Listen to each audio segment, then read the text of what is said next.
नमस्कार। मैं प्रदीप सर एक बार फिर आपके सामने एक नई जानकारी के साथ जुड़ना चाहता हूँ। आज मैं बात कर रहा हूँ बैंक के बारे में। बैंक तो आपने बहुत सारे देखे, आप जानते भी हैं कि बैंक जो बैंकों का बैंक कहा जाता है वह आरबीआई है, यानी रिजर्व बैंक ऑफ इंडिया को बैंकों का बैंक कहा जाता है और एकमात्र केंद्रीय बैंक के नाम से वह हमारे देश में है। तो आरबीआई के तहत जो बैंक होते हैं उसमें व्यावसायिक बैंक होते हैं, सार्वजनिक क्षेत्र के बैंक होते हैं, सहकारी बैंक होते हैं। उसके बाद अगर आप चलें तो प्राइवेट सेक्टर के बैंक होते हैं। लेकिन आज जो मैं बात कर रहा हूँ आपके बीच में वह है नाबार्ड। नाबार्ड को अंग्रेजी में जब आप लिखेंगे NABARD, नाबार्ड थोड़ा सा कुछ स्पेशल है, इसलिए मैं सोचा कि आपके साथ शेयर करूं। तो ये नाबार्ड जो है, अगर इसके फुल फॉर्म को देखें कि उसका शॉर्ट फॉर्म में नाबार्ड बना है, यानी कि national bank of agriculture and rural development. ये जो एग्रीकल्चर एंड रूरल डेवलपमेंट है, इसका अर्थ क्या हुआ? इसका अर्थ हुआ कि कृषि के क्षेत्र में और ग्रामीण विकास के क्षेत्र में बढ़ावा देने के लिए इस बैंक की स्थापना हुई। अब बात आती है कि यह गांव में करता क्या है, ग्रामीण के विकास में, गांव के विकास में इसकी भूमिका क्या होती है, कृषि कार्य में इसकी भूमिका क्या होती है, किसानों को यह क्या प्रोवाइड करता है, किसान इससे कैसे लाभान्वित होते हैं, इन सब बातों पर हम चर्चा करेंगे इस वीडियो में। तो आपको जानकर के थोड़ा सा खुशी होगी कि भारत सरकार का ध्यान जाता है और उन्होंने सोचा कि हम कुछ स्पेशलाइजेशन करें भारतीय किसानों के लिए और गांव के विकास के लिए।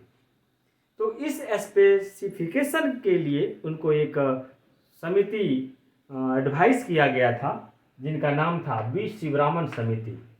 तो बी शिवरामन समिति का जो सलाह था, उनका जो मोटो था, उसके तहत केंद्र सरकार ने नाबार्ड बैंक की स्थापना की और उनका ये मानना था कि इस बैंक के द्वारा गांव के किसानों को गांव के विकास में बहुत सारी आर्थिक सहायता करके हम उसे सबल बनाएंगे, हम उसे संबलता देंगे।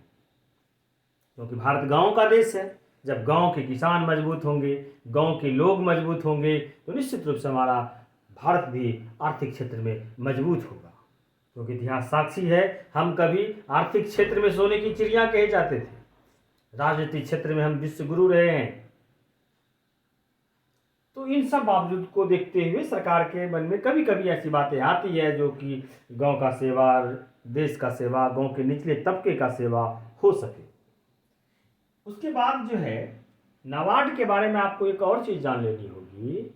यह कृषि और ग्रामीण विकास में सबसे महत्वपूर्ण भूमिका और सबसे शीर्ष संस्था है उसको वित्त प्रदत्त करने का, यानी कि आर्थिक रूप से कृषकों को सहायता प्रदान करना, आर्थिक रूप से ग्रामीण विकास में लोगों को मदद करना, यह एक शीर्ष संस्था है।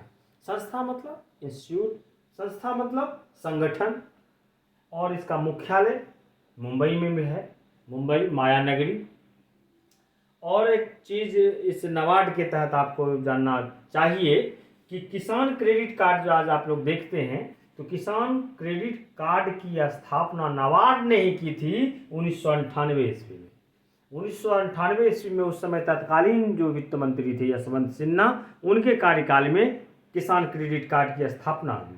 किसान क्रेडिट कार्ड का विस्तृत जानकारी मैं अगले वीडियो में लाऊंगा, उससे भी आप लाभान्वित होंगे। और किसान क्रेडिट कार्ड के साथ साथ आज जो आप महिलाओं सबको देखते हैं कि स्वयं सहायता समूह चलती है और उसे बैंकों से जोड़ने का काम जो है, उसमें महत्वपूर्ण भूमिका इसी नाबार्ड ने निभाया था।